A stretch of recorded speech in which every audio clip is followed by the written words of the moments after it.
नमस्कार, मैं हूं पंकज। आपका स्वागत करता हूं वन प्लस न्यूज में। बांग्लादेश की निवर्तमान प्रधानमंत्री शेख हसीना के लंदन प्लान पर फिलहाल ब्रेक लग गया है। हसीना को बांग्लादेश में हालात बिगड़ने के कारण सोमवार को प्रधानमंत्री पद से इस्तीफा देना पड़ा था।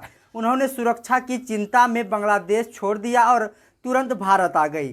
भारतीय विदेश मंत्री एस जयशंकर ने आज सांसद को इस बारे में ब्रीफ किया। उन्होंने कहा कि शेख हसीना ने पीएम पद से इस्तीफा देने के तुरंत बाद भारत आने की अनुमति मांगी थी और शॉर्ट नोटिस पर भारत ने उनकी सुरक्षित यात्रा की व्यवस्था कर दी थी। शेख हसीना अभी भारत में है, लेकिन वह निवर्सन के दिन लंदन में बिताना चाहती है। इसके लिए उनकी ब्रिटिश सरकार से बातचीत हुई, लेकिन कुछ फाइनल नहीं हो पाया।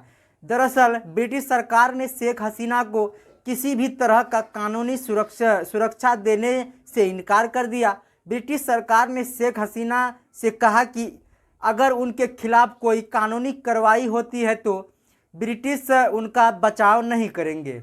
अंग्रेज़ों के इस रुख के बाद शेख हसीना ने दूसरे विकल्पों पर भी विचार करना शुरू कर दिया है।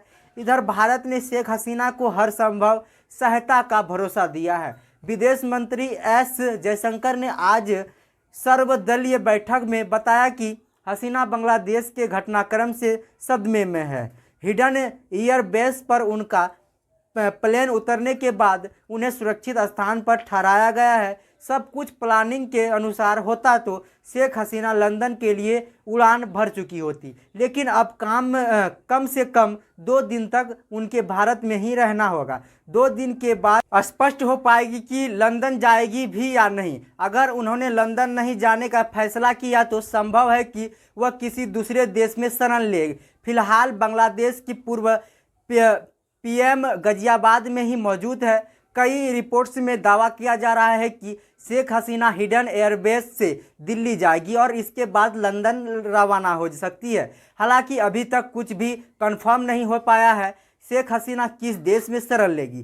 शेख हसीना देश में तख्ता पलट के बाद सीधे भारत का रुख किया था। वहीं बांग्लादेश के मुद्दे पर केंद्र सरकार ने मंगलवार को सर्वदलीय बैठक बुलाई है। यह बैठक संसद परिसर में की जा रही है। इस बैठक में केंद्रीय गृह मंत्री अमित शाह, विदेश मंत्री एस जयशंकर, रक्षा मंत्री राजनाथ सिंह, राज्यसभा में नेता सदन जेपी, संसदीय कार्य मंत्री किरेन रिजिजू के साथ नेता प्रतिपक्ष राहुल गांधी और केसी वेणुगोपाल भी मौजूद थे। बाकी अब की क्या घटना निकल करके आ रही है, क्या फैसला आ रही है, खबर आने के बाद आपको रूबरू करवाएंगे। बाकी धन्यवाद।